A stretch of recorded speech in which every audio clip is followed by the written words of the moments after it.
We'll be starting up shortly. Good evening, welcome to the Lowell Planning Board for July 21st, 2014. Tonight we have two public hearings on the agenda. The first public hearing is a site plan review for 35 Riverwalk Way and 52 Lawrence Drive. The Lowell Planning Board will hold a public hearing to hear all interested persons relative to an application by Renaissance on the River Condominium Trust seeking site plan review for a development located at the above address.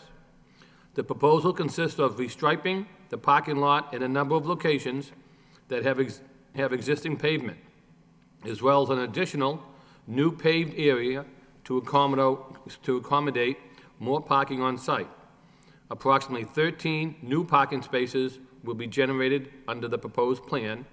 The applicant is seeking site plan review approval under Section 11.4 of the City of Lowell zoning ordinance. The parcel is totally comprised of approximately 152,393 square feet of land and is located in an institutional zoning district.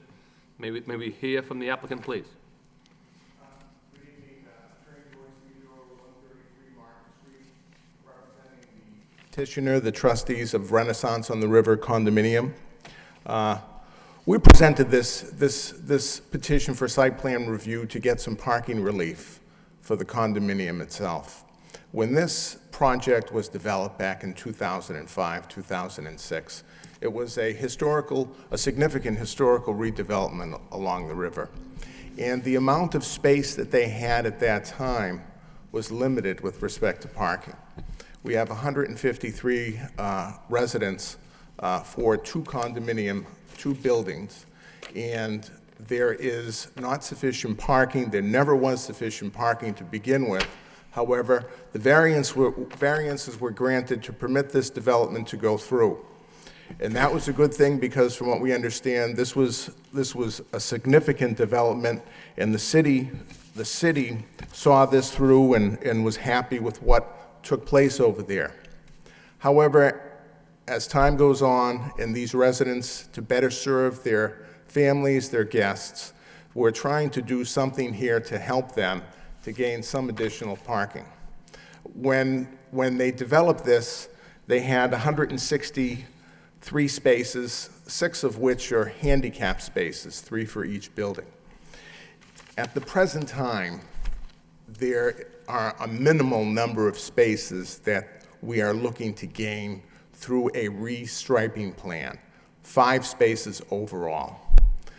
You can see there's 1 space will be gained from from the 52 Lawrence Drive, and there'll be 4 additional spaces for restriping for the 35 Riverwalk Way. And primarily what's being done with the spaces, the standard spaces are 9 by 18. 9 feet in width, and we're looking to create it 8.5 in width, to decrease it by about half a foot, and that will yield overall between these 2 lots 5 additional spaces. The one area there which is going to be a paving of a landscaped area is shown on the 35 Riverwalk Way, where we'll be paving over an area there to gain 8 additional spaces. There is a tree that exists over there right now, but if you've gone over there and taken a look at the site, it's a beautiful looking lot. It's a beautiful looking area, landscaped. There are beautiful trees that are planted there, primarily in the areas of the islands that we're not going to be touching. When we go ahead and restripe and replant this repave this area for 8 additional spaces, you're not going to be able to see any difference over there. What we're proposing to do with the city engineer's office is to pave it with porous pavement over there.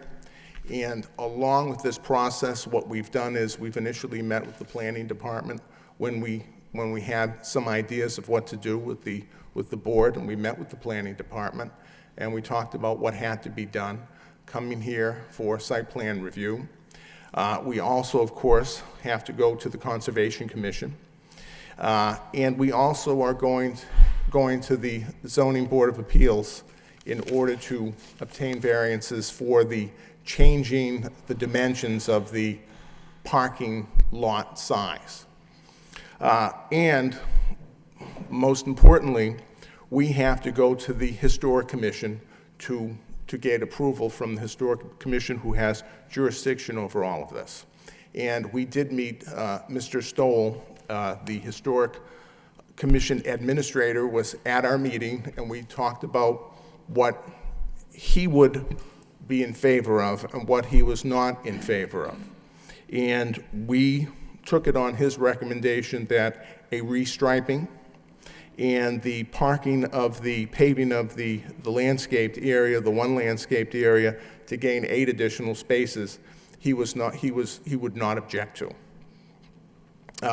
So having gone that far with everything, to go through the plan, we'd like to have Matt Hammer step you through the plan and show you a bit more on it, and we're open for any questions you may have.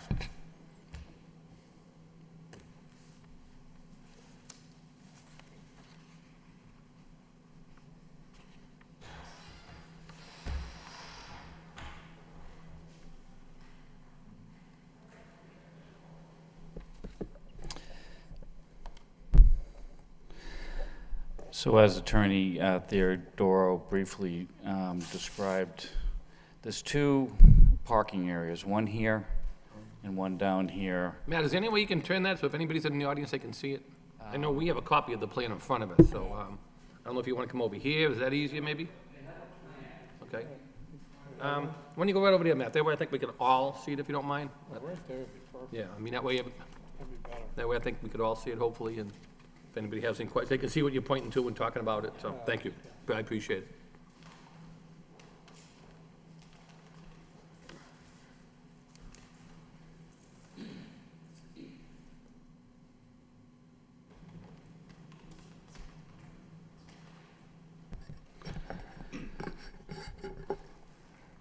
So there's 2 individual condominium buildings, one here at 52 Lawrence Drive and one here at 35 Riverwalk Way.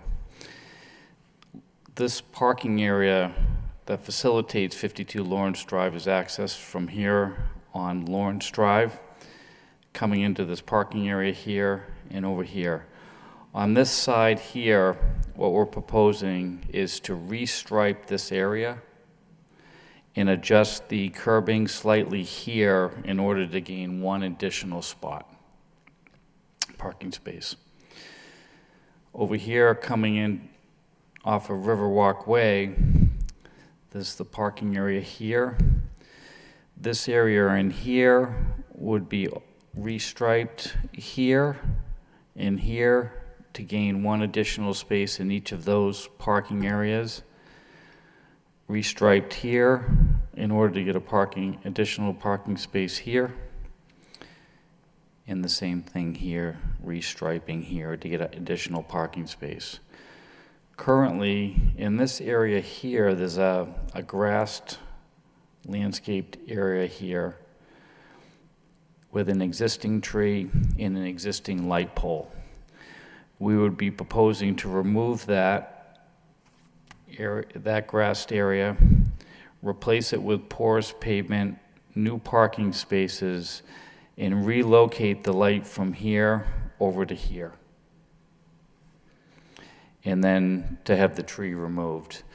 I like to say that we did offer to replant that tree, which would have needed to be relocated on the national park land. And it was told to us at a meeting that they didn't find it necessary to try to replant that tree. But we most certainly would if it was requested. So we just have that tree just simply being removed. That was at what meeting? Was that? That was at what meeting? That was at a meeting, yes. With who? With DPD. Okay.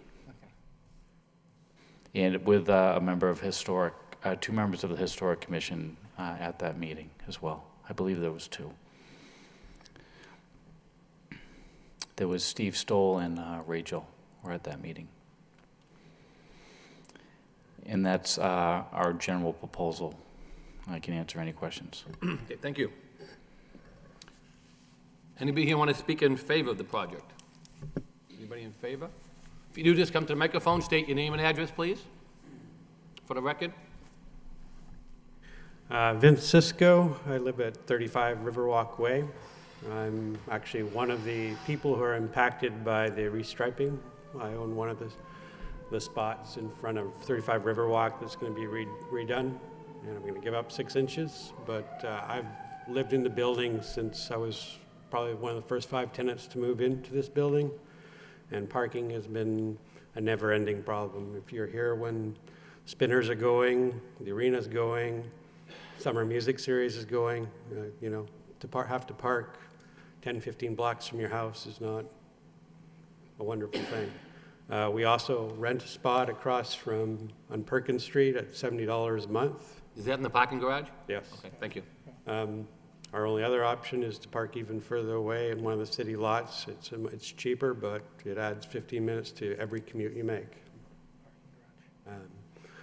Certainly, there's not enough parking available on any given day. I think in 7 or 8 years, we've had guests get a guest spot maybe 2 or 3 times in 8 years. There is never a spot. If you show up at between 3:30 and 5 p.m., your guest might get a spot, but other than that, forget it. It just doesn't happen. That's all I got. Thank you, sir. All right. Appreciate it. Anyone else like to speak in favor of the project? Yes, just come to the microphone and state your name and address for the record, please, sir. Daniel Hoffman, 52 Lawrence Drive, Unit 504. And I guess I'm generally in favor of this. I do have some questions, though. I'm hoping somebody could answer for me.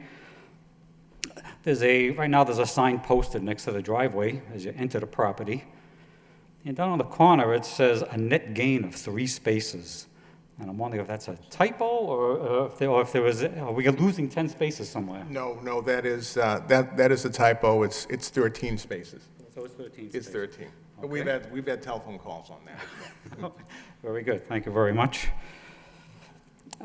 Secondly, I just have to wonder, how come all the spaces aren't narrowed, gaining us many more parking spaces? Is there a reason why there's only certain sections being narrowed?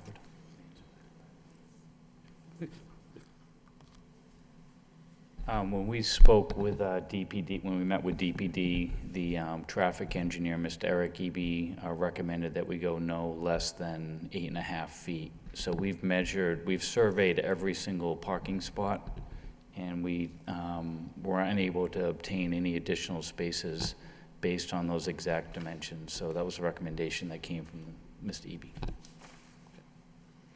What he means, Mr. Eby, that's our traffic engineer, right? Yeah. Okay, thank you. Thank you very much for that answer. That does answer my question. Of course, a follow-up would be, is there any plans in the future to narrow them? And from what I understand, the answer would be no to that. The ones that are not being narrowed will not be narrowed in the future. They'll retain the size that they have now. That's correct. Okay. And of course, another question is the spaces that are being created, are they being created for visitors, or are these going to ended up being deeded to the residences? That's going to be determined by the condominium association. The condominium association will have control over those and on how they intend to use those or distribute those. But that's something for them to decide in the future with the residents, all the residents to have some input on that as well. So basically, it is for the condominium association, not for the public? No, what it we're is getting not at. for the Right. public. So it is for the benefit of the people This who is for live the there? Okay. benefit of the residents.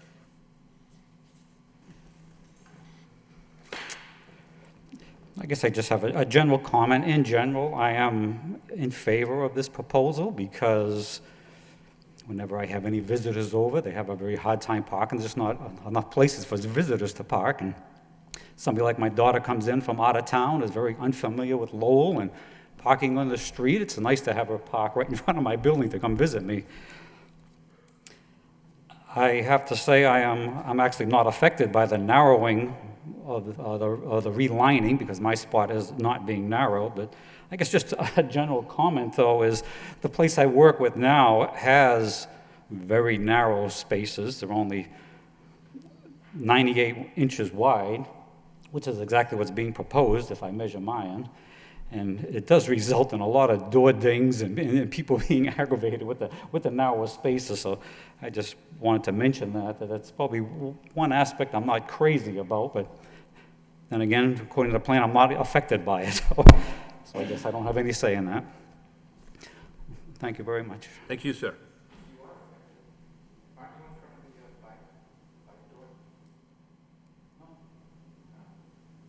Anyone else want to speak in favor of the project? Okay, just come to the microphone, state your name and address, please. Thank you.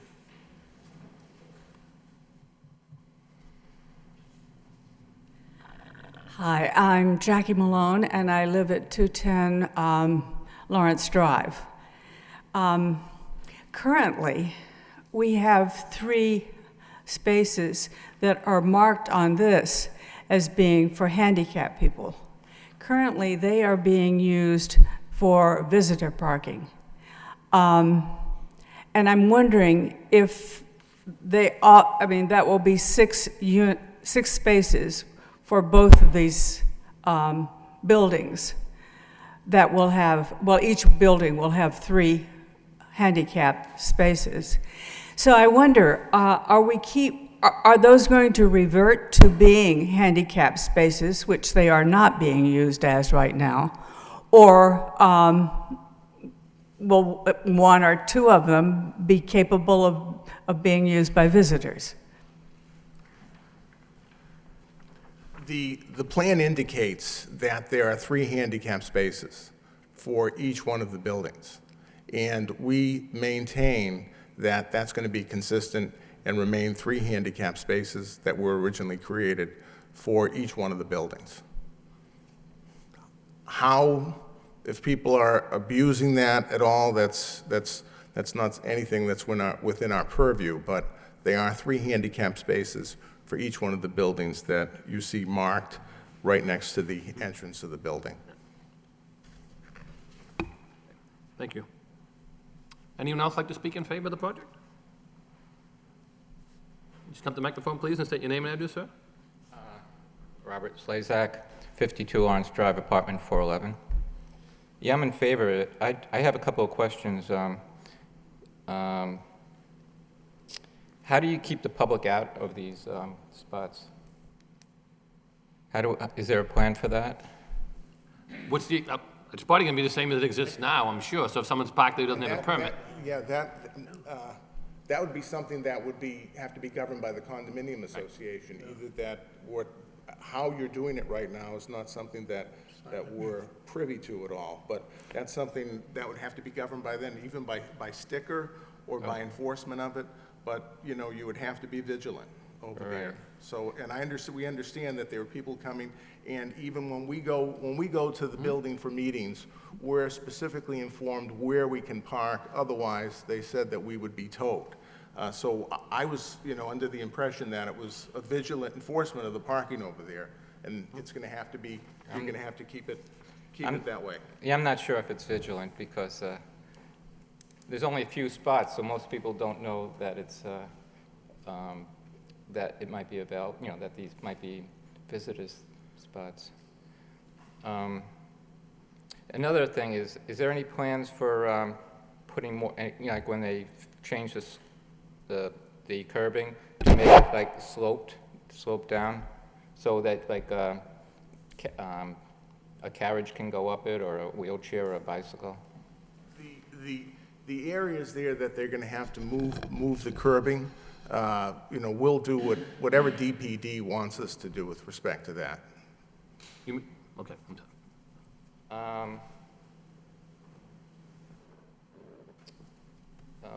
done. This is maybe, are the, I guess this probably isn't relevant, but I'll ask it anyhow. If it's not, I don't need an answer. But the lighting is LEDs, and I think it's very bright. I'm just wondering, is there any way we can make it dimmer? But that may be appropriate for another situation. I'm sure they have no plans of changing the lighting, I imagine. Yeah, we're not going to be doing anything with the lighting. Okay. You could bring that up with the association. Yeah, I'll do that. So for my building on Lawrence Drive, the new space is is the area along the building. So where's the, now, where's the Sangha Center? So is, what's, so this is the door going, the door is over here somewhere? To the building? I think so. The door is over here, right in the center. Now, will it affect any spots over here? I think those are my questions. Thank you, sir. Anyone else like to speak in favor of the project? In favor? In favor? In favor? Hearing none, that portion of the hearing is closed. Anyone want to speak in opposition? In opposition? In opposition? Hearing none, before I turn over to the board, does, Joe, does planning staff have any comments, or, does anyone want to add besides what they gave us in our packet? No, there's no other comments at this point, Mr. Chairman. All right. At this point in time, we'll turn it over to any board members have any questions. I'll start with Mr. Lockhart. Just generally speaking, I agree with what I'm saying here. Anytime in this particular part of the city, we can create some additional parking for residents, I think it's important. It's a very dense area for parking and can be very difficult at times, so I'm in favor of it. The only question I have is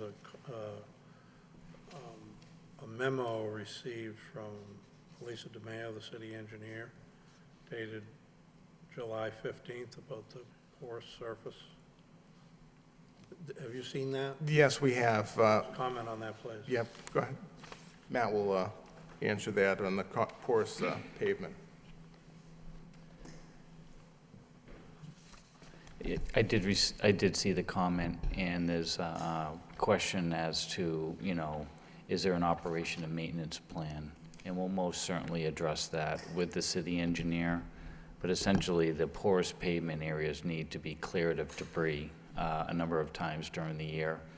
And I was thinking that we would address that at the conservation stage. So, yes. Thank you. That's all I have. Thank you, Mr. Lockhart. Any other board members? Bob, you have any question?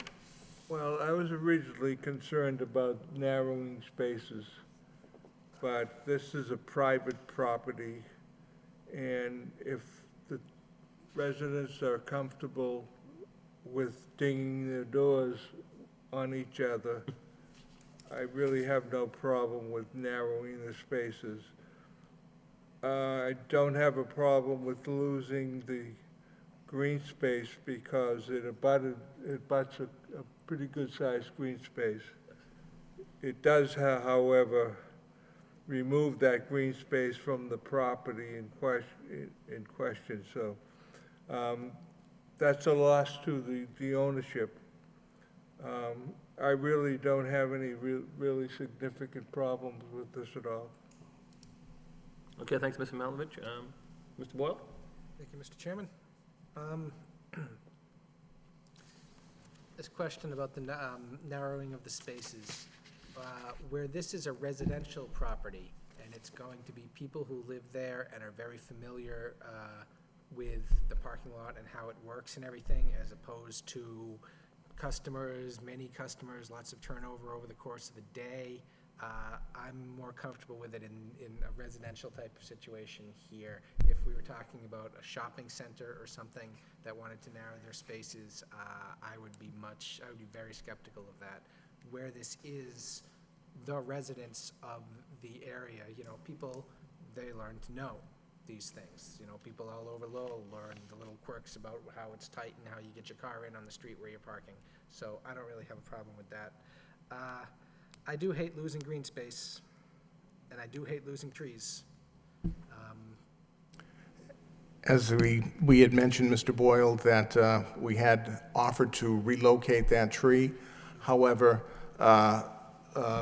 we were reminded by Stephen Stowell that the trees that are planted in all the green space area were done with a specific design, and he didn't want to impede on that design at all. And that's the reason why we were not able to go ahead and just say we were going to take that tree and replant it. There is a significant amount of green space on the other side, as Mr. Malovich had pointed out. It is something that anytime we have to remove green space and replace it with pavement, I can understand your concern that it's disappointing. At the same time, I think visually when you go there to revisit the site, you're not going to see a big difference.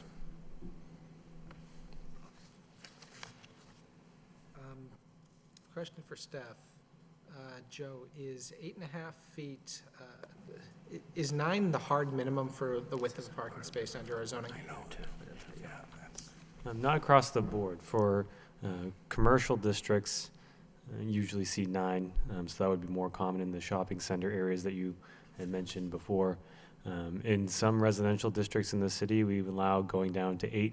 That would normally be our single and our 2-family districts. And then even in some of the smaller scale commercial areas, like the neighborhood business or the TMU, for instance, we do allow around 8.5 for a parking width. That's right. That's what I remembered. I remembered it varying.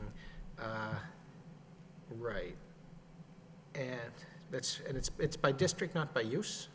Correct. Oh, okay. All right. Okay. Probably be even better to make it by use rather than by district, but yeah, okay.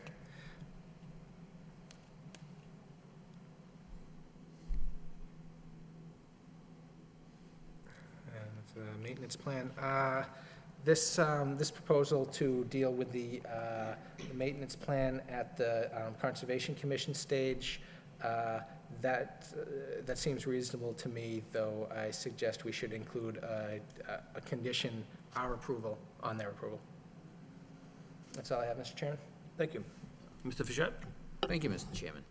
I agree with everything that's been said here this evening. I think when you, especially when you look at this project in its entirety, from an urban design, it really has a lot of nice features to it. The architectural features of the building, the hardscape, the light poles, the way it's laid out. And I think many times it's not so much how much landscaping you have, but it's the landscaping that you do have and how it interacts with the building and the hardscape. And I think it really is, when you pull in there, it's visually pleasing. I think when you look at the space that's being eliminated, it has a minimal impact to that visual effect of the project. I do think that several of the comments from the residents there, I think a lot of those are related to more the management of the condo association. So I would encourage you to take those questions or concerns to the association in the enforcement of the parking, the handicap parking, and certainly I think that that may be something you want to address in that format. Again, agreeing with my colleagues and city traffic engineer relative to the parking.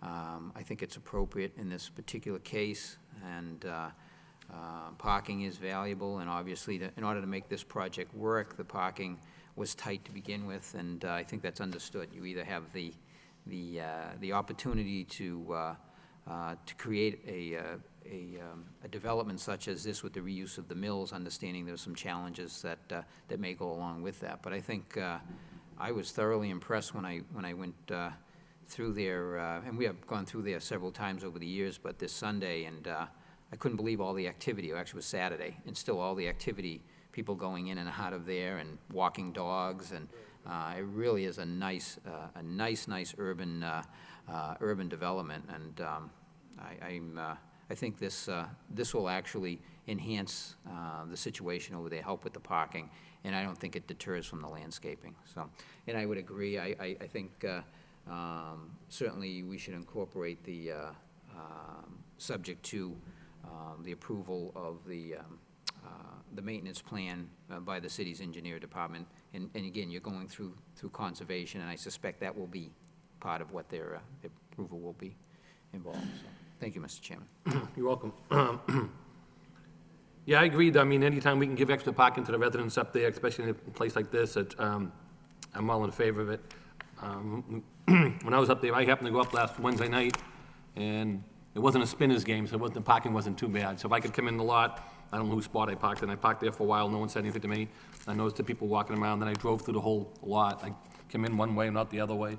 And I think the trade-off down here where you're picking up 8 parking spaces for only 1 tree, then I would agree that the 8 parking spaces would be more important to do the fact of what Mr. Fischett said, the landscape is very pretty as it is laid out now, and people take a good use of using the landscape as indicated. I saw several people out there with their dogs and walking them and cleaning up after them, and it's a nice landscape facility. So I know when this project first came in, we had the challenge was the parking. So anything we can do to help the residents down there to relieve the parking situation, I'm in favor of it. As indicating if the 1 tree, I understand, they tried to work to save that tree if they feel it's not a necessity, but on the if you pick up 8 parking spots just to lose that 1 tree, and there is a significant amount of green space behind there. It's not like they're losing all that green space in that area. That's a good-sized area, so I'm in favor of the proposal as well. So at this point in time, if we don't have any follow-up, we can obtain a motion. Chairman, I make a motion for approval of the site plan review as presented. Do you want to add in the approval by? Oh, with a condition that Yep. the From the city maintenance engineer? plan be approved by the city engineer. Okay, we have a motion made on the floor, I'll second that, Mr. Chairman. and second. All in favor, say aye. Aye. Chair votes yes. Any opposition? So the site plan is approved, 5 in favor, none against. Thank you very much. Thanks for coming down for your support. We appreciate it. Good luck, sir. Thank you very much, Mr. Chairman.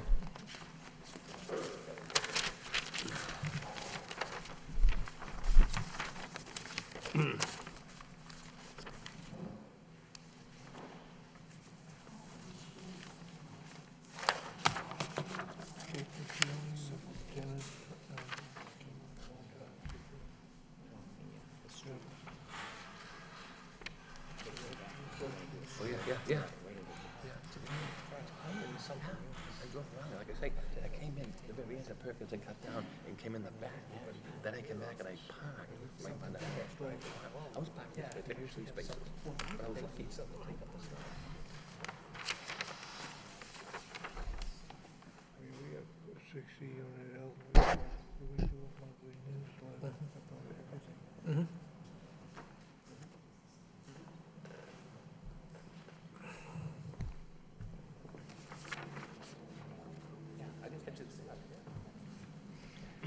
Okay, moving along, the next matter we have is a site plan review, 346 Western Ave. Lowell Planning Board will hold a public hearing to hear all interested persons relative to the application by RLS Western Ave LLC seeking site plan review approval for development of a new structure located at the above address. The proposal consists of construction of 5,250 square feet industrial building, parking, grading, and associated utilities. The new building is being proposed at the contractor's garage. The applicant is seeking site plan review approval under section 11.3 and 11.4 of the City of Lowell zoning ordinance. The parcel in total comprises approximately 28,001 square feet of land and is located in the light industrial zoning district. To my understanding, is this was the matter that came before us at the last meeting, and I've been informed by staff that we didn't have the legal notices out, that's why it's brought back? That's correct, Chairman.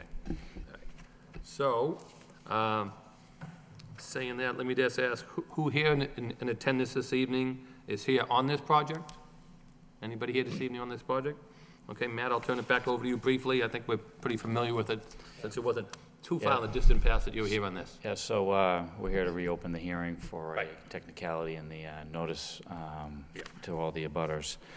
I can say that in the interim, we have gone to the Historic Commission with this project, and we received a conditional approval based on some modifications to the fence detail that's going to be along the canal. I have a design of that if you want to see the fence detail I could hand out.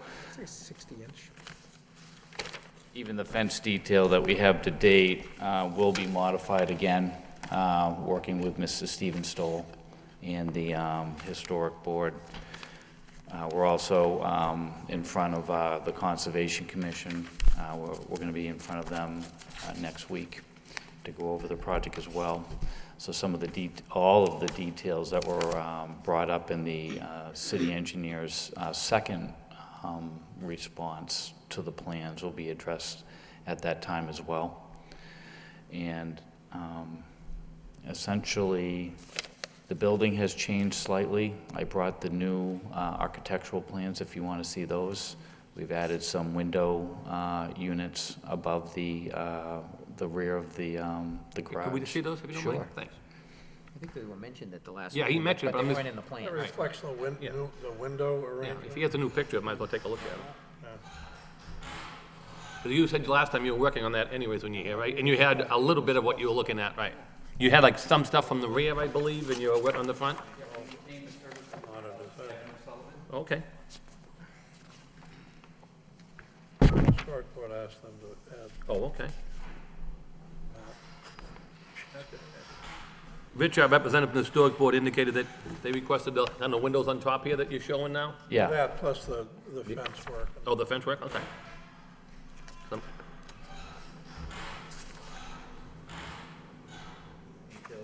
That's the detail on that. That runs right along the canal. It's a real nice little Might as project. well use your paper? Yeah. Okay.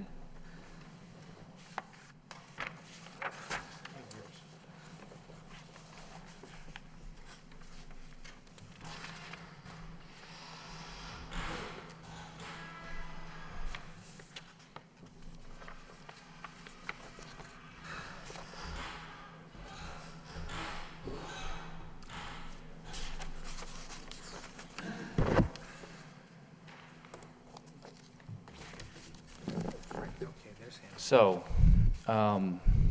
we have rear and front elevations, as well as a elevation profile perspective from the canal.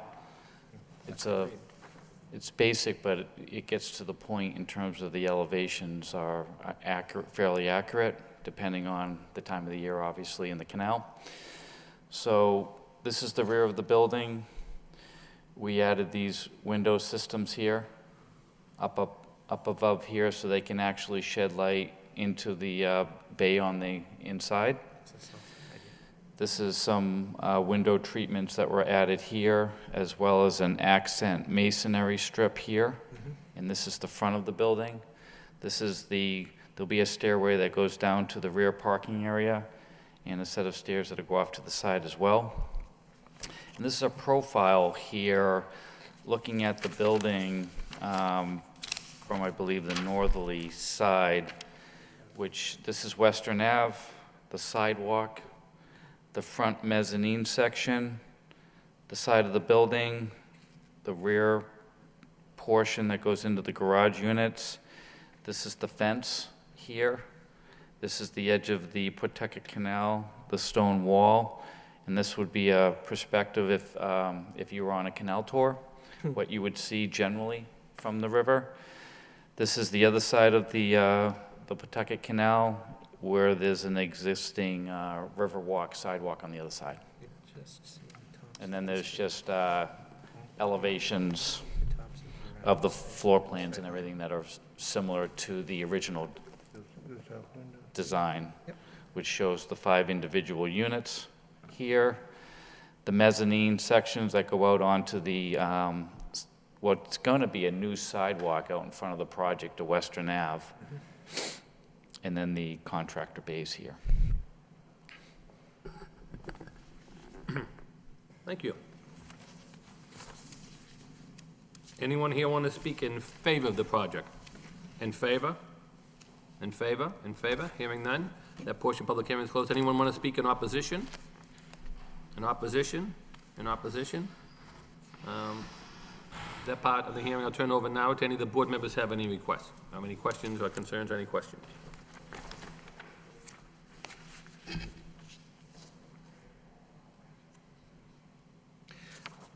I have one question. This sidewalk that goes down next to the driveway from the street to your parking area in the rear, that's 5-foot wide sidewalk?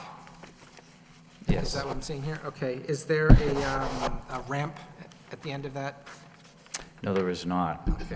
That, you have to drop down another 10 feet to get down to the lower side. It's approximately 8 feet in the rear where that comes down, but to get to the bottom of the bay, there's a 10-foot drop there. So to answer your question is no, the handicap part, there'll be stairs on the ends, not a ramp. Yeah, I meant next to the building, on the, I guess it would be the east face of the building. There's a 5-foot wide, it looks like a 5-foot wide walk parallel to the driveway, to entrance. Yes, no, there is no stairs on that side. Uh-huh. Yeah, no, that just comes out and then it grades down in a terrace fashion along the drive. It's detailed on the grading plan if you want to see that. It's not, the architectural profile is just general and not accurate on that particular side. Right, I was looking at the plan, okay.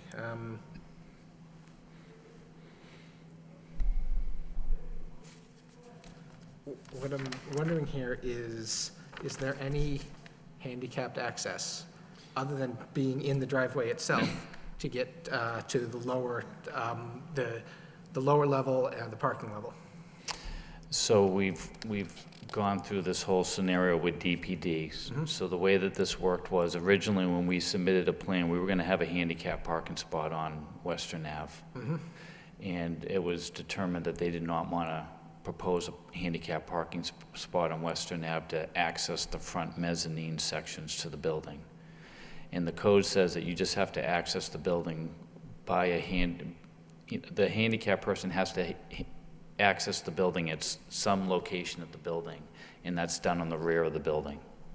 Okay. So a handicapped person can come into those contractor bays and facilitate the business they would need to. And if they wanted to then facilitate a handicapped person in each one of those condos, they could put a handicap, lift on the stairs if needed within their unit. Or it's still legal, there's legal parking on Western Ave. It's not posted with signage on Western Ave. Most of the folks go. Yep. Remember, this parcel has always been vacant. Historically, there were railroad trains that came through the rear of this property underneath the bridge to School Street.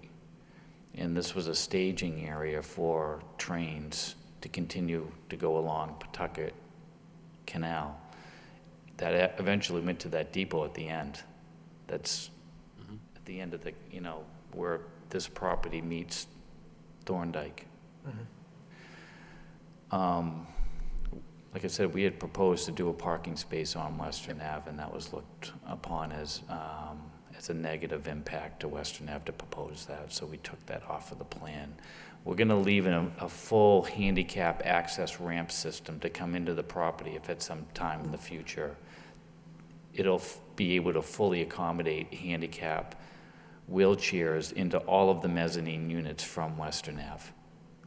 Wouldn't that, okay, that's not shown on this plan, there's a handicap ramp shown between the public sidewalk and your sidewalk.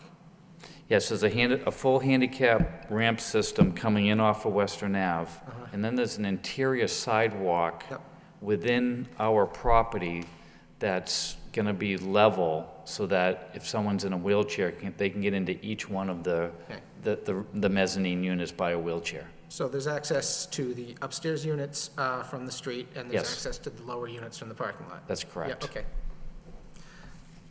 All right.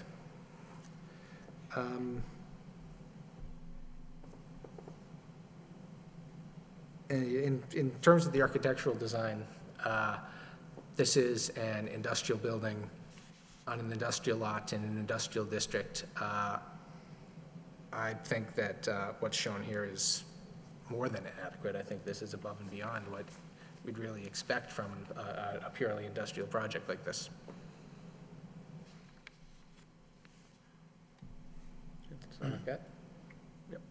Any other board members? Mr. Malvich, anything? No, I like the architectural change, and kudos to the historic board for making those adjustments. I defer to them on the design of the building, and I support this project. Thank you. Mr. Fischett? No, Mr. Chairman, no comments other than, I think at the conclusion of this, I would offer we had already approved it. Well, we already approved the project, approval with the same conditions, but that's all I would have to say. I mean, I think it's a good project. I voted for it last time, obviously, intend to do so tonight. It's nice to see that it approved the historic board. It makes it a lot easier coming back, and any, obviously. They did a good, the guys did. And I mean, Rich told me that before the meeting started, that you were there, because I know, when I read this advertisement, I read the historic board one, and I'm reading the numbers, and wait, I thought I was reading double, but then I realized what it was back here for, so. But, yeah, I was happy what you did with it last time. I thought you took a lot of our suggestions to heart, and we discussed it in length about, the slope and everything else, where the green space was coming off Western Ave, and so I'm in favor of it. I have no problem with it. So at this point in time, can we entertain a motion? I think Mr. Fischett made the motion last time, if I remember correctly. Mr. Chairman, I'll make the same motion with 6 conditions that we had adopted at the prior meeting, and that was to finalize the landscape plan with DPD staff, in particular to enhance the streetscape along Rogers Street. That can't be right. This isn't for the right project. That's McDonald's. Yeah, this isn't for No, the is right it the other one? project. Then it's the, Yeah, where's hold this on. one? We got the other one. Is the, where's the other note I got? Oh, there we go. Yeah, That it? right here, Yeah, I'm sorry. Yeah. Yep, that We was got them four conditions. We had the other 2 one was this projects one, going right. on here. Location of the, subject to the location of the dumpster and landscape plan to be approved by DPD. Snow storage areas to be approved by the city engineer. Resolution of all items outlined in the letter from the city engineer dated May 22nd, 2014, and review and approval of the stormwater system by the city engineer. And those were the 4 conditions of the prior meeting.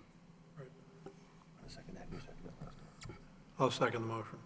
Okay, motion made and second. All in favor, say aye. Aye. Chair votes yes. Any opposition? Hearing none, the motion carries. Thank you very much. Thank you very much.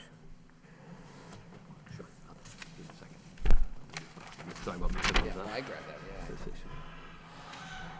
He has a decision on Main Street in the Western Ave. And then I'm like, is this? Then it says Western Ave. I'm like, oh, yeah.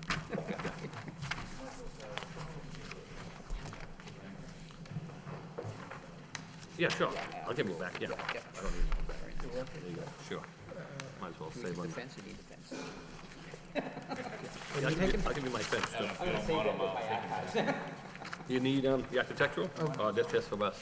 No, no, by all means, Matt. Which one are you taking? Matt, do you want your architectural this way? If they have any questions on conservation, I mean, Sorry, I jotted on this, but you can have it. that's okay.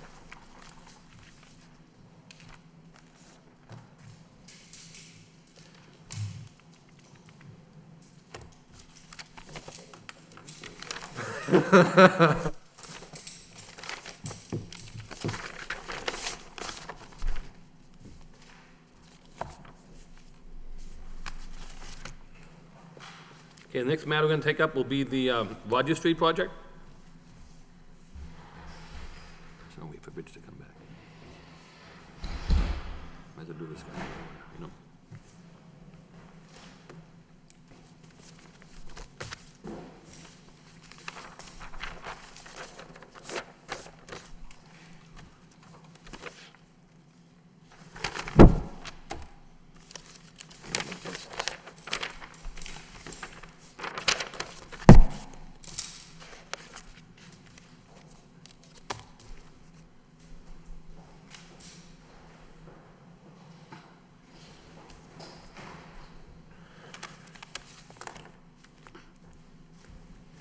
Okay, under old business, we have administrative review of 803 and 847 Rogers Street, known as the McDonald's in the Hannaford. The Lowell Planning Board will conduct administrative review as a condition of prior approval for the above address. The applicant shall have proposed on-site snow storage for review and approval by the board. The proposed project is located in the suburban mixed-use zoning district and receive site plan review approval with the planning board under 11.4.2 I think one of our conditions was the site plan, and the other question was dealing with a little crosswalk in the front. That's So, correct. At this point in time, I'll turn it over to the applicant. Thank you. For the record, Richard Balmer, Nobis Engineering, 585 Middlesex Street in Lowell. The members of the board should have received copies of the three plans that we revised to show the snow storage and to address the crosswalk issue. On drawing C3, all the way to the right side of the drawing, on the other side of the entrance road that comes in from Access Center Drive. So orientation, Rogers Street is closest to me. Okay. This is Research Center Access Drive. This is the back entrance to the Hannaford and McDonald Shopping Center. This is the main entrance to the shopping center from Rogers Street. So there's a strip of property of the McDonald's land that's on the opposite side of the Access Center Drive. We did a little bit of additional landscaping in the understory of the tree canopy and the woods behind it, but we left the essentially 10-foot strip in front of the woods open with mulch and grass to be re-landscaped in that manner. It's currently just bare earth. That's historically been where the applicant has been storing snow when they have to do so, when they don't remove it from the site, so they don't adversely affect the number of parking spaces in the unit or in the parking lot. And then the crosswalk that was the subject of the message from staff is this particular one that crosses a drive-through lane. We had initially revised the plan in accordance with the board's condition to change that material to concrete. When the city traffic engineer, Mr. Eby, saw that, his opinion from a safe traffic and pedestrian safety standpoint is that leaving that as asphalt and changing the markings to the reflective thermoplastic markings would be a much more effective method of visibility in that particular case for the pedestrians, whether they're able or disabled, as well as for the drivers of the vehicles as being more visible during all conditions, including night and under rain conditions. So based on those recommendations, we did flip that back to asphalt here at this point in time, and we changed the painted detail on SD7. Oh, I'm sorry, SD3. We added a note to the crosswalk detail to call for the thermoplastic markings that are the highly reflective markings that are the current standard.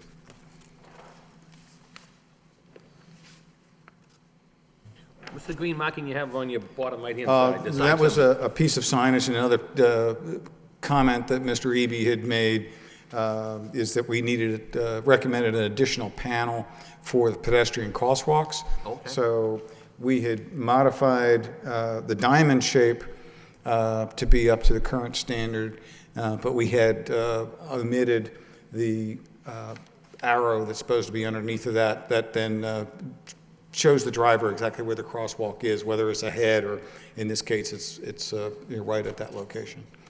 And that will be for all 8 of the signs that are dealing with the different crosswalks. So the storage area is where the gentleman who was here last time from McDonald's thought they had that space across the That's street correct. that he alluded to, and that was... And he confirmed Yeah, that he was the said case basically with the have to be sure we operator. can put it there, no problem, and, okay, Yes, sir. all right. Because I remember he said he thought it was there, okay, thank you. Anything further, sir, or? Those were the items that we've been asked to Thank you very much. bring back to you. Thank you. Joe, does DPD have any other comments? I know just the modification is what we requested to see, basically, we approved the last time, just want to make sure that that crosswalk and the snow storage was adequate. Yeah, there were no other comments at this point, Mr. Chairman. Judy and Eric Eby have each had a number of meetings with Mr. Baumer and other representatives. So It's always good to give it a second look and pick up the little things that we missed the first time through sometimes, especially for the pedestrian safety when you have, with the there's shopping nothing more plaza next important than door that. and where it is right there. Certainly, we want everything to look good, Yeah, but, yeah, when you safety don't have is signs, anything can be paramount. overlooked, yeah. Okay, any of the board members have any questions? It satisfies me for the snow storage. I'm pretty sure I was the one who brought it up, so I have no problems with that. I'm glad to see it, and I was just saying how before, I told people how this project came before us and decided to bring it down and demolish it and build it all up all within 90 days, so hopefully it's still on schedule once we approve this, because I'm sure you're confident that the snow storage could be met. I'm sure the gentleman here before said, we get that snow right off, if not, it affects our business, so having so many chains of stores of this nature, I'm sure they know how to address their snow issue, just a matter of a housekeeping matter for us as far as I was concerned, so. So, any of the board members' comments, or? I noticed that, are these 3 trees along Roger Street new on this plan? Three large shade trees,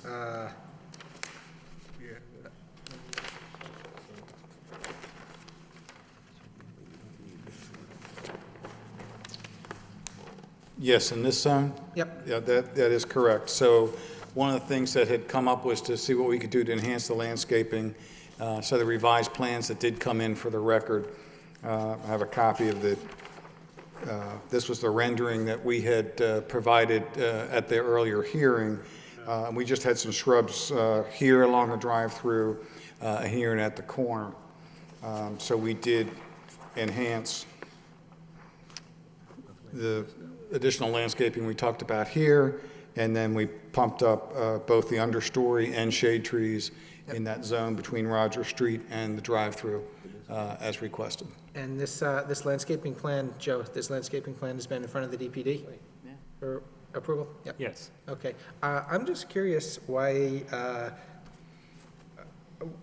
those trees end where, the large shade trees end where they do, and you didn't continue them further? That particular zone, I didn't include that with the revised plans here. There's a utility conflict at that particular spot, so we didn't have the ability to bring them further. Okay, well, good. I'm pleased that they're brought as far south as they can go. I think that makes a big difference, having the shade trees there.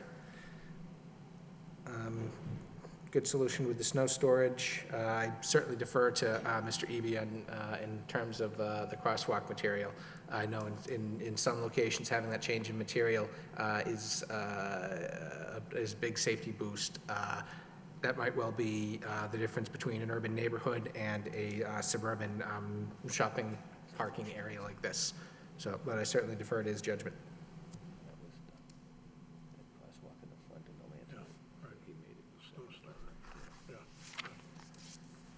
Any further questions? If not, what's the request of the board? Mr. Chairman, I would make a motion to approve the revisions to the plan that's submitted, addressing the crosswalk on the northern side of the building, and making the change from the concrete to the thermoplastic striping that was recommended by Mr. Eby, and the satisfaction of this board with the snow storage. And to note that the first condition was to enhance the streetscape along Roger Street, and obviously that's been addressed as well. So, but I would make that motion as adopting those changes that were brought before us this evening. I'll second the motion. Motion made and second. All in favor, say aye. Aye. Chair votes yes. Any opposition? Hearing none. Good luck, sir. Wish you All right, well. thank you very much, appreciate Good it. luck. Thank you. Okay. Moving along, we have another matter, which is request for a lot release. This is a lot release for Swan/Bigelow Street definitive subdivision. The applicant requests the planning board authorize the release of Lot 3 from the most recent definitive subdivision for the above address, as well as the release from the covenant for the original subdivision approval of Swan Street Development Company. I believe we have a letter in our packet from Judy Timon indicating some information for us.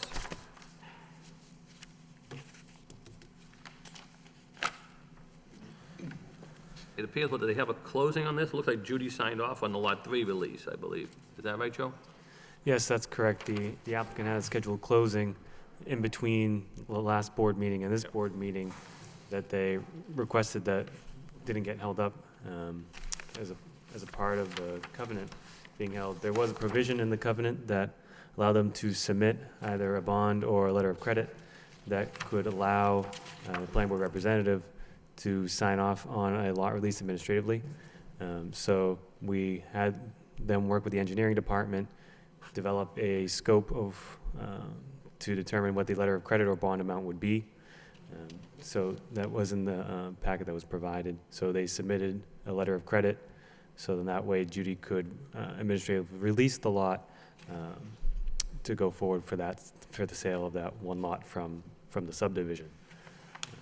The applicant would like to see all the lots released from the covenant. It's entirely up to the board. If the board preferred to have them come back one by one administratively, or if the board would like to just release all the lots from the covenant and just have us going forward have the letter of credit available in the event that they ever walked away from the project.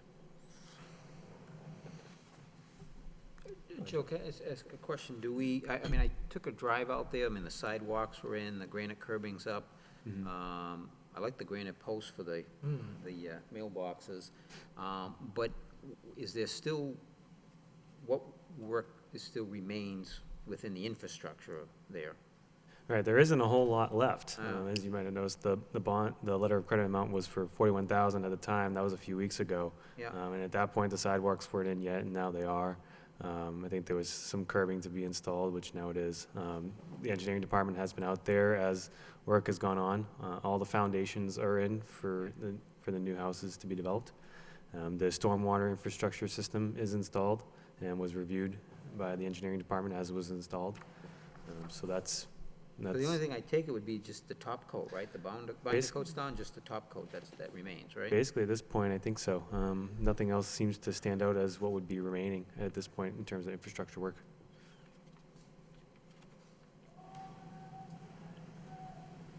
I have no problem with release on Lot 3. Obviously, I'd like to see the remaining part of the work done before we give up anything else. I mean, you know, and if it's gonna be done soon, if they want to come in and do it administratively by staff signing off, I don't have a problem with that either.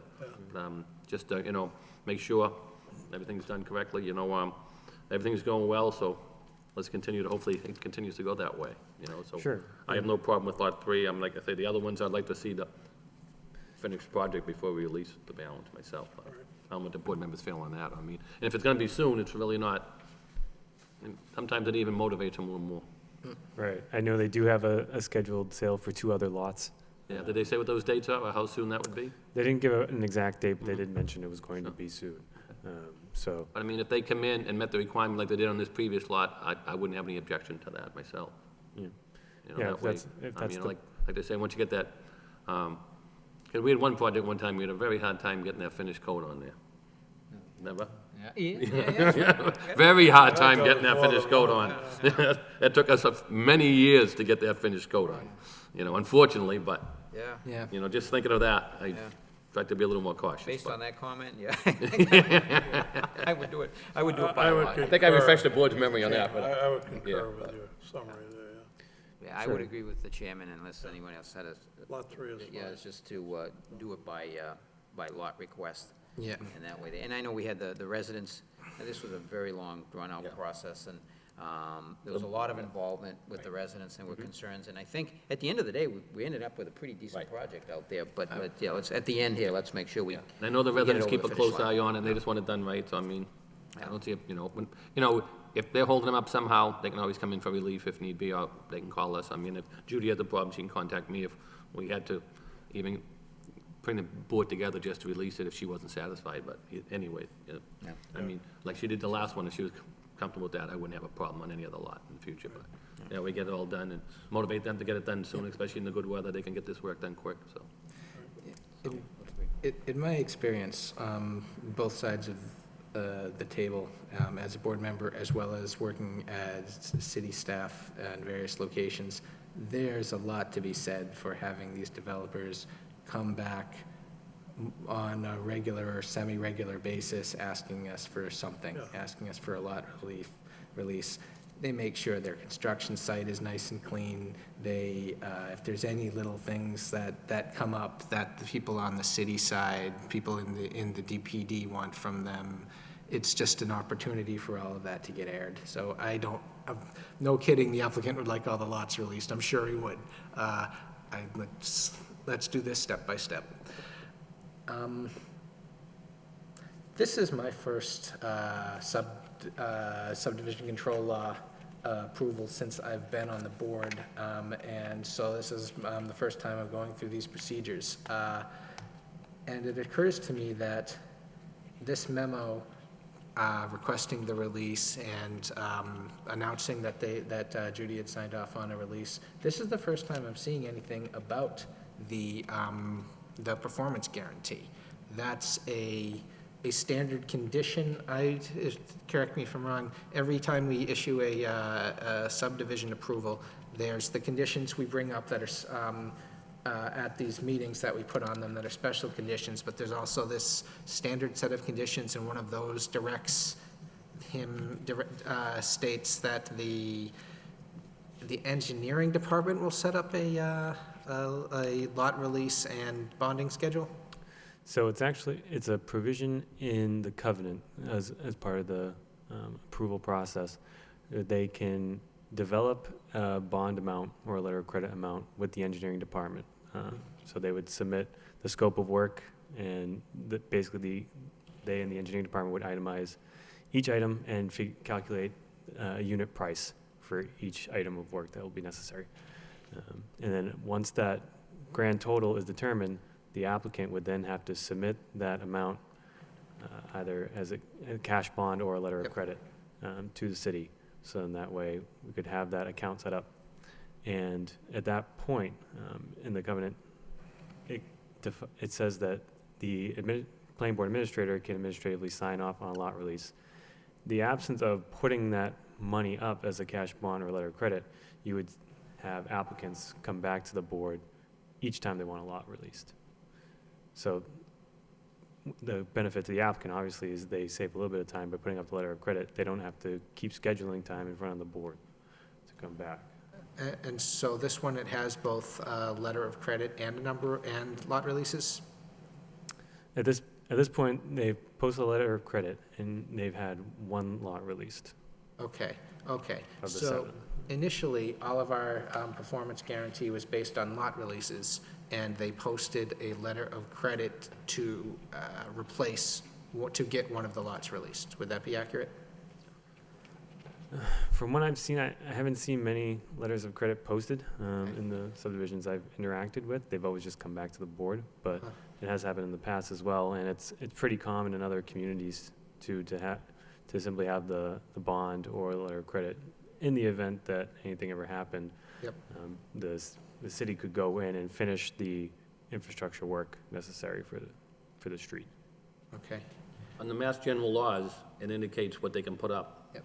One time, we wanted to change that, and we were told we didn't have the authority to circumvent the state law. Yeah, right. So it either was, you can do a passport, you can do a letter of credit, Yep. and we were told by the law department, we have to go along with what Chapter 40 says. So they have 3 options. We can't tell them what option to pick. Right. And as long as they meet one of them, it's satisfactory, then the engineer goes out and says, this is how much it'll cost to fix it. And then they give a price higher, because by the time we'd have to go and hire somebody, put it out to bid and fix it, it would cost more than what the original figure would be. So if the applicant says it's gonna cost 40, usually engineering department will come in, time and a half that, 2 times, maybe 60,000 or something, because it would cost the state more to fix it, it wouldn't be a private person to come in and do it. Right. Local. And that's all done by statute, because we've had questions on this before, on the bigger subdivisions, and they have the right to pick which one they have, and we can't limit which one they pick. So we can't say, well, you have a letter of credit, but we'd rather see the passport. Well, Okay. that doesn't mean it, they have their choice under state law. Right. Now, procedurally, Mr. Chairman, how does the board, is this how the board normally handles it? That we wouldn't, it's just, we didn't get the lot release schedule and the performance guarantee and the details until this came in? Yeah, and what we'll do is, usually, like, this is what we really like to see, you know, the Yep. city of Lowell, and they give us these figures and how they got about it. We had Okay. one, not too recently ago, we didn't have one of these charts, and then we asked for it, because we wanted to know what was the work there, because Yep. it's hard for us as lay people sitting here on a certain night to try to figure out what the work is if we haven't been out on the site. And even if we have, sometimes, I mean, I couldn't tell you what the cost of some of this stuff is myself. So, I mean, if they come up with this, we see this from the city engineer, they're satisfied, they've been out, looked it over, they figure they could do it, this is a reasonable price, then they make a recommendation to us to do the release. And usually, if they're in accordance with it, more times than not, we go along with it, because they've been out there, looked it over, see what really has to be done. So usually, we go along with the recommendation once the city staff has been out looking at the site and comes up with some type of, the location of the bond worksheet as indicated here, which is helpful. And then sometimes we've come in and they've chipped away at this and we've reduced it down sometimes. Okay. Like we did on the end of Lawrence Street. They come in, they chipped it down and they reduced some of it, and then we gave them like 1 unit so they could fix that, sell it, and fix the balance of it. But it's, the standard procedure here is that the board members don't see what the lot release schedule and agreement is until they're in here, until the applicant is asking for a release? We could see it ahead of time. Usually what we do is we refer to the law department and the engineering department to draw that up. Uh-huh. Yeah, and then they draw it up, and then we always have a right to look at it anytime. And then, when they come in for release, we make sure they go back to the engineering department, the people who put it up, and make sure it meets the satisfaction, what the intent was. Okay. Okay. Well, this all started a long time ago. We had that New Bridge Estates up in Deckerville. And the time we were finished with it, I was calling it Old Bridge Estates, because we had to get new people Yeah, in right. and build it and do it, and luckily, the Sonics brothers came in, did a very good job fixing the site, but after that, city's been a lot more cautious on these, I should say. And that was a long, long, drawn-out process. We were sitting over there, and Arthur, actually, it wasn't even Arthur Conference Center at that time, because Arthur was sitting with us. Wow. That was a long time ago, yeah. So, but that one, we kind of reticked what we request for, to make sure it gets done properly, that's all. So, and then when they meet the satisfaction, they come in before us, we have no problem signing off on it, more times than not, you know? Unless we have an individual question, even like, when we've gone up there, if we looked at it, we had a question on it, usually it's adequately answered either by a person who's in front of us asking for the release, or by staff. So, this way, we have a guarantee, if they stop doing the work, we have adequate funds to go in and finish the project. Right. You know, because sometimes, if that happens, you know, and economics plays a big part of it, things can sit for a long period of time, and then a good project goes stale, and, you know, you're sitting there with just foundations, and it turns into a hazard, you know, and, Yes. I mean, I know when I was a kid, when they were building foundations in my neighborhood, that's where I was always playing, but that's not a good thing, but it attracts kids to go play there, I mean, let's face it, you know? But- Yeah, So that's, usually if they come in for it and they meet the criteria of the engineering department who flipped it over, you usually haven't been a problem with us, you know? yep, that situation where are there any hazards on the site? I remember once when I was working in Fitchburg, there was this pile of rock and debris that must have been a couple stories high, and it was like the definition of attractive nuisance. Some kid was gonna fall off it, or, you know, cause the whole Sure. thing to collapse into the road and everything. And the lot release procedure and the bond release procedure, they were kind of used to help make sure that the builder was keeping his site clean. Yeah. So, I mean, this is good, you know, if you finally have something at the very end, they come in and something they might have overlooked, they look it all over and say, everything's fine, and then we have Yep. something just to sign it Yep. off, so. Yep. And it gives them incentive to get it done a little quicker. Yes, it does. A lot of developers might start another project and not, you know, finish this one up as quickly as the neighbors would like sometimes. Yep. But anybody in the neighborhood always wants to, you know, like, I remember when this came in, you know, the neighbors had, you know, they were asking questions, how long is it gonna take to do the construction? Where are they gonna be parking the construction vehicles? How's that gonna affect my road? Which way are they coming in? You know, which is always the standard question of any neighbor whose neighborhood is being changed. And, you know, so, and I know this neighborhood's been very active in this and keep an eye on this project for a long period of time, because we even changed the zoning for this project. So as these, as this procedure plays out on this and future subdivisions, and as the applicants are coming in, I would certainly encourage the city staff to take advantage of the opportunity to make sure that these sites that these development sites are being run the right way, or being kept in the shape that they need to be kept in. And certainly, if there's a problem, if we can be of any assistance in helping them listen, we'd be pleased to. The other comment I wanted to say is I agree with Jerry. That's really turned into a nice little project. I went out there, and the quality of the construction and of the visual design of the houses and the amenities they're adding, it wasn't what I was expecting. I'm quite pleased. Yeah, because when we changed the lot, we wanted the square footage of these to meet what was in the neighborhood as it was. And some of them were, but necessarily wouldn't be the same. So I think we had concern about it one time. Then when the councilors brought it in, mentioned it for the zone change. And then they came back from the zone change. We tried to make it as consistent as we possibly could for the neighborhood. You know, I mean, like, and the old question was it Swan Street or Bigelow? Because it's really, when you put the address on it, the way it's really Swan Street. Bigelow's up here, and it's like, what was it, like, it was like 19 and a half or 18 and a half. It's a weird 0.1. number, you know, coming in this way. 0.1. Yeah, 0.1, whatever it was like a weird address, which I think we addressed that every meeting just about, but the way they came in, but it was the back lot there, and so. So Joe, I mean, basically, the lot lease for the three has already been released, so the only thing you need from us is that we'll just keep the remaining in a balance until they come in for further relief as the project proceeds to finish up. Okay. We need that in the form of a motion by myself. I can make it that way, and Yeah, that would, I I think guess that would be Jeffy helpful. seconded that thing, Sure. Jeffy? Okay. So the motion made and second, all in favor, say aye. Aye? Okay. Do we have any further information from anybody on the other boards? I know, Rich, you'd filled us in on that, Yeah, I have. the historic board on one project we've seen I tonight. have a couple of things. Sure. Historic board related. First is that we've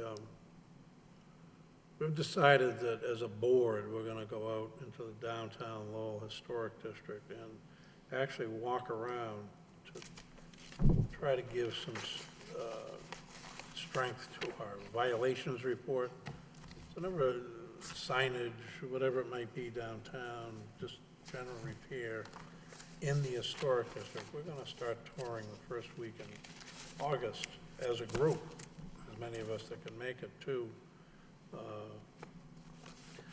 Now, a lot of that, Rich, I remember when I was on the historic board, a lot of it had to do with even some of the windows and the lightings in the establishments downtown. Yeah, whatever our standards call for, we'll be looking. Yeah. You know, and we're not out there to, No. you know, But I mean, a lot of times, you know, someone takes over an establishment, and all of a sudden they start putting all these liquor advertisements in the windows, and some of them, or, some of them you aren't up know, to, yeah. improper signage or stuff like that. I really want to make it look and continue to look right. And in order to do that, really increase the awareness level, we're going to go out ourselves and take inventory.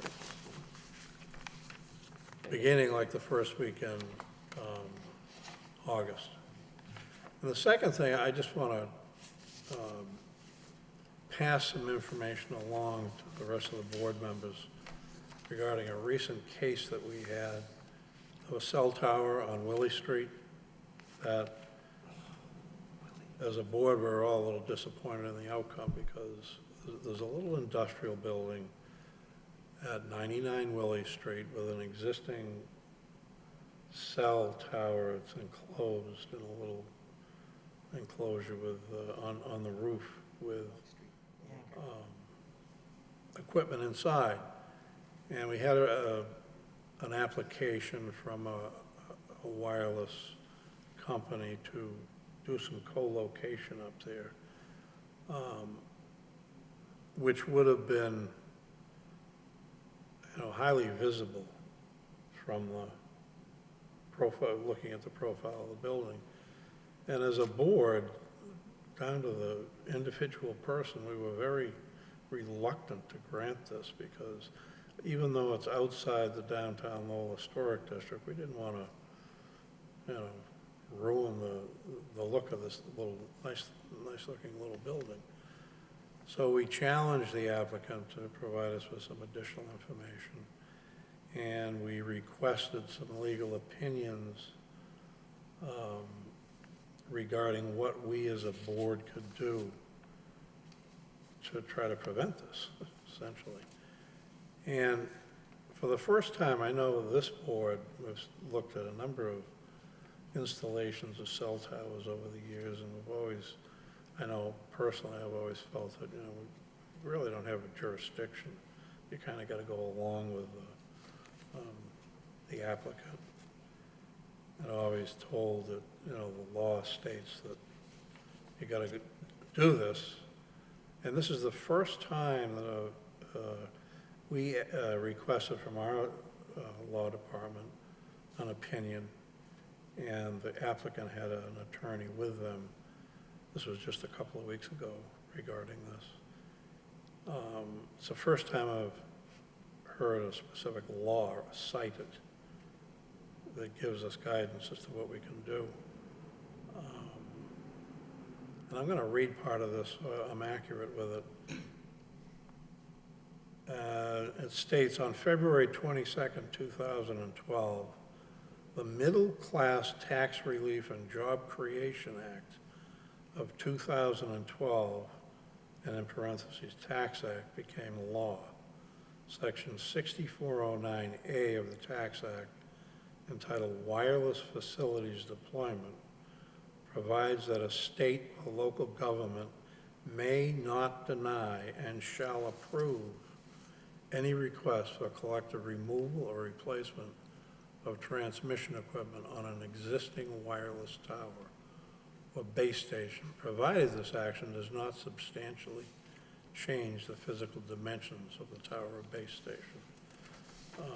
That's pretty definitive. And further on, it states, accordingly, the Historic Board may not deny and shall approve Verizon's eligible facilities request. However, there is nothing in section 6409A that indicates that the municipality may not require compliance with the conditions or restrictions imposed upon the initial telecommunications installation, which existed on that roof, but it really didn't play a part here. It's very definitive. We could not do anything. And as a board, we didn't want to do it. I just want to pass that information on. This is part of the record, and as we go forward with maybe cases like this, it's here. Our hands are tied. We can't do anything. I'm actually glad you're citing that because, and that's the basis on which I was making my decisions for the last 7.5 years on the board, or 8 years, is when I was the chairman of the Protectable Citizens Council, and we had actually gone before the Zoning Board of Appeals to fight a co-location on the top of Lowell General Hospital. Yeah. And the Zoning Board of Appeals denied their application, and it was appealed, and it was sent back to the Zoning Board of Appeals with basically a reprimand saying you didn't have any jurisdiction to deny it. And Dave Fenton at the time went over all of this with me. The chairman of the ZBA said, can you speak to Mr. Fenton because it's come back to us? Yeah. And usually when it comes back to us in this manner, it's to basically slap our hands because the decision could have been made in the appeal process, but it was sent back locally here to the Zoning Board of Appeals. And Mr. Fenton sat me down and went over it in great detail. And so that's certainly how the basis in which I've been making my decisions on that. And it's difficult and it's frustrating for, and as you know, I'm the representative to NEMCOG. Yeah. And all of the towns feeling the frustration It's from the that. same thing, but it's, that's the law. That's, and if that was in the historic district downtown, we could challenge it, I think, according to Steve, because of the way the law was constructed for the historic district and the national park. Because getting back to, the only thing we can do is actually on those is, we got to tack it on the site plan. If something's missed on the site plan. Yeah, site plan, we have. That, we can put conditions on that, they're difficult to do. We've had a lot of public hearings on that. People come in and, say the safety violations, but, it's governed by the FCC, the Federal Communication Regulations, have a bigger determination on this than the local city boards. Obviously. And they have to meet federal regulations, and people say, well, how do we know they're not gonna be, these wireless signs, cause this type of safety issue to people, and they said, well, it's up to the FCC, and they don't find any violation at this point. Right. I know we've reached out before to try to get some more information on it. And I know when we were at a training together down the hall with the ZBA on some of the things we can do, and they had the same frustration with with the cell towers, and the chairman at the time said the same thing, you know, we feel what you guys feel on those, and, you know, we didn't hash it out much further, but, you know, it was kind of restrictive in nature. I mean, Well, that's the first you can time say, I've... you know, I might not like it, but if the rules say it works and meets the criteria, you know, our personal belief isn't what we're here to vote for. We're here for what, to represent the city and enact the zoning code as it's written, basically. I mean, like, perfect example, I don't like double driveways in Belvedere. Can they put them in there? Absolutely. Other parts of the city? Absolutely. I've never liked them. They're in the zoning code. So, I mean, they come in, they show them. I still don't like them, but if it meets the criteria of the project, I vote for it. But even though personally, I think if you're in an area where you have over 10,000 square feet of land, you should have your own driveway, but that's my personal belief. If you have that much land, you can put one Hopefully driveway. that's of help to us as we go forward, you know, it's Jerry, a do you matter have of anything- record now. Do you have anything further from NIPCOG? Clint, you mentioned them already. Actually, we're on our summer schedule, so we'll Good. be meeting in August